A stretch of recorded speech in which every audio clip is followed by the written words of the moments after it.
Hi, I'm Alex Pugh.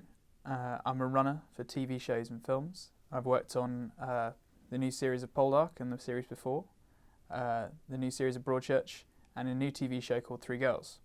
I've also done bits and bobs on films such as Transformers and Phantom Thread, which is a new Daniel Day-Lewis film.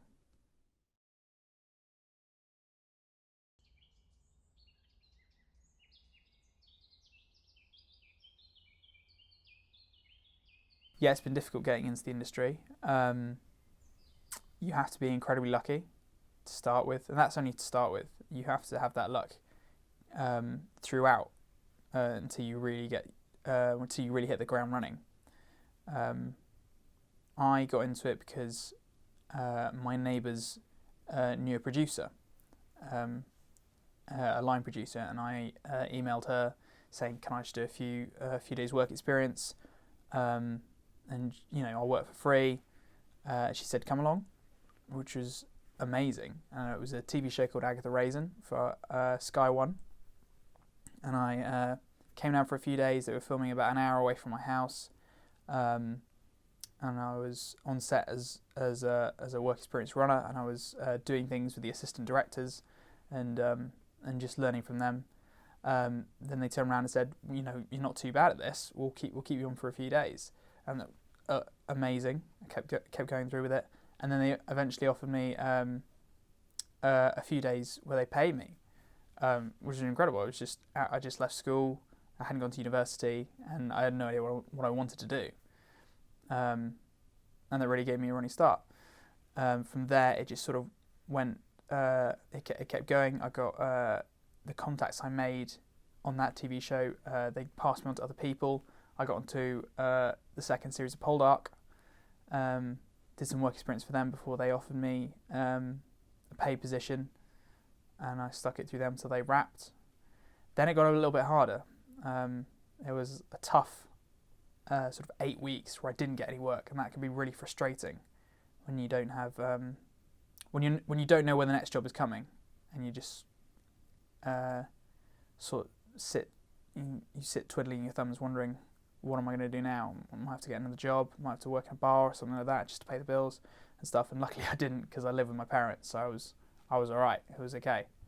But if you leave university, you've got debts and you need to work, then I can imagine it'll be a lot harder and a lot more soul crushing when you finish a job and you have nothing left in the pipeline and you're desperate for work, and that can be a bit tough. But luckily I came out of it, and I started on a TV series called Broadchurch, and then I got offered another TV series after that, and it kept on going for a little while, which I've been incredibly lucky to have, and hopefully it'll keep on going. So I don't think you need much apart from just being determined and good at your job. So my job is nothing complex. It's just basically I'm a glorified waiter at points where I'm just I get teas and coffees for people. I look after the cast and look after the director and people like that. And that's it doesn't require any amazing skills. It just requires a bit of ability to take shit, as it were. When you're there, your job is fairly simple. It's nothing too hard. It can be a little bit stressful when people might lose their marbles at you if you make a mistake, but that's fine. The important thing is to learn from the people, is to watch other people and see what they're doing, and understand their jobs on the set as well. And by doing that, you'll progress. The important thing is, if something like you want to be a director, you need to make your own things. You need to make your own short films. You need to make your own features, and you need to start building a show reel. So you can show to employers and producers and be like, "This is what I can do. Give me a chance," and then they'll pay you to do this production, and then for that you sort of progress. It's you will go a lot slower unless you really take it yourself and really try to make something of your own, I think. The challenges are normally your budget and what you got and what you can do.